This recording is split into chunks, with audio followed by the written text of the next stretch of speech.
বিসমিল্লাহির রহমানির রহিম। আসসালামু আলাইকুম। জনতা রান্নাঘর থেকে সবাইকে জানাচ্ছি শুভেচ্ছা। আশা করি সবাই ভালো আছেন। আজকে যে রেসিপিটি করব সেটা হচ্ছে ডিম পরোটা, একটা ইউনিক ডিম পরোটা করব। যাই হোক, সেজন্য এখানে আমি নিয়েছি ভরে ভরে 2 কাপ ময়দা। আগে 1 কাপ ঢালা ছিল, পরে আবার নিলাম। স্বাদ মতন লবণ দিয়ে দিব। 1 টেবিল চামচ চিনি দিয়ে দিচ্ছি। চিনিটা অবশ্যই দিতে হবে। এটা চিনিটা দিলে পরোটার টেস্ট অনেক ভালো আসে। এখানে তেল দিয়ে দিচ্ছি। 1 টেবিল চামচ থেকে একটু বেশি হবে, 1.5 টেবিল চামচ হবে। আপনার ঘি দিতে পারলে ভালো, বাটার দিলে অনেক মজা হয়। আমি তেল দিচ্ছি। এখানে একটা ডিমের কুসুম দিয়ে দিব।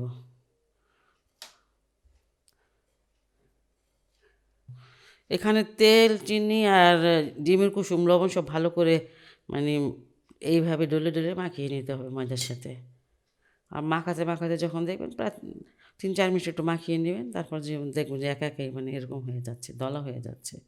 আবার ভাঙলে যে একটু ভিজা ভিজা যেন হয়, একদম খরখরা নেই যে এটা হয়ে গেছে। আর এখন একটা মুছে নেব।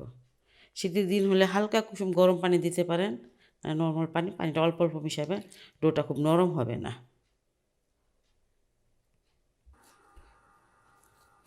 এটা খুব ভালো করে মথতে হবে এমন না, এটা অনেক ভালো করে মথতে হবে না। এই যে একটু জড়ো হইলেই হয়, এই যে এরকম এরকম থাকবে। আর এখন আমি কিছুটা তেল লাগিয়ে এটাকে রেখে দিচ্ছি, একটু রেস্টে থাকুক। এদিক থেকে আমি ডিম পরোটা করব, ডিমটা রেডি করে নিই। এখানে আমি 2টা ডিম নিয়ে নিয়েছি। আর ওই যে আগে ডিমের যে কুসুমটা নিয়েছিলাম সেটা সাদা অংশ। ডিমের স্বাদ মতো লবণ দিয়ে দিলাম।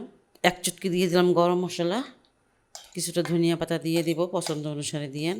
আর 4-5টা কাঁচামরিচ।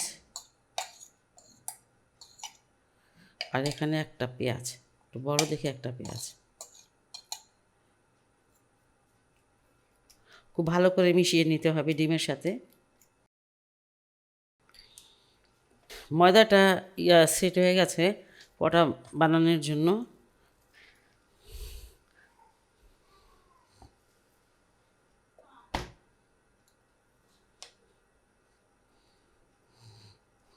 এগুলো এলোপাথাড়ি একটুখানি রেখে দেব।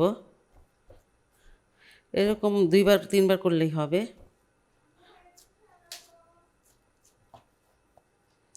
এই এইভাবে 2-3 বার করে নিলেই পরোটা দেখেনি যে কেমন কেমন একটা ভাজের মতন পড়তেছে, অনেক ভালো হয়।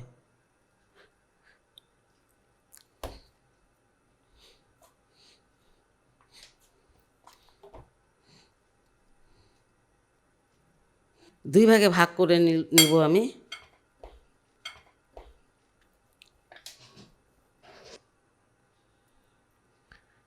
একটু ময়দা ছিটিয়ে নিচ্ছি। এবার বড় একটা রুটির আকার করে নেব আমি।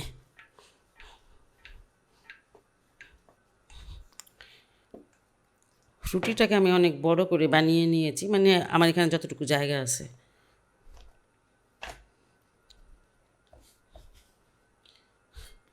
কেটে নিব, এর সাইডটা কেটে একটু বাদ দিয়ে দিব।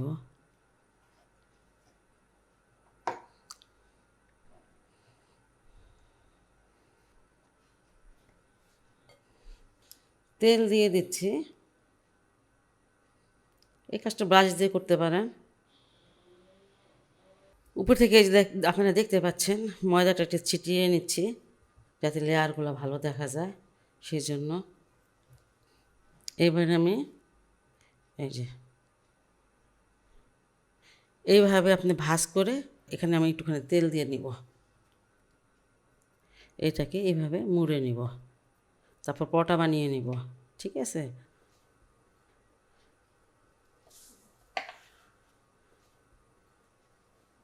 পরোটা বানিয়ে নিব এই যে সাধারণ পরোটা আমরা যেমন করে বানাই ওরকমই।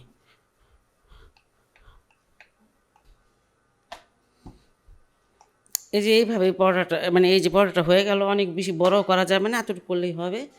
পরোটাটা ভাজতে চলে আসলাম, আর একবার একটু বেশি তেল দিতে হয় এই পরোটাগুলো ভাজার জন্য। একটু উল্টিয়ে দিলাম।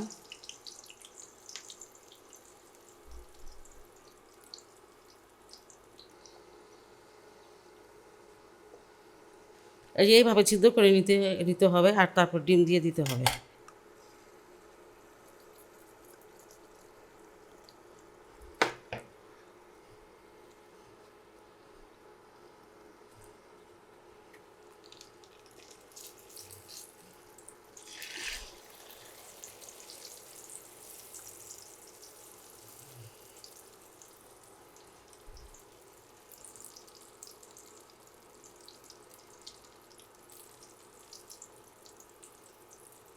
দেখেন মাশাল্লাহ কি সুন্দর ভাজা হয়েছে।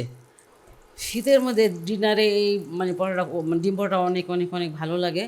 আর আপনারা এই শীতে অবশ্যই এটা বানিয়ে খাবেন।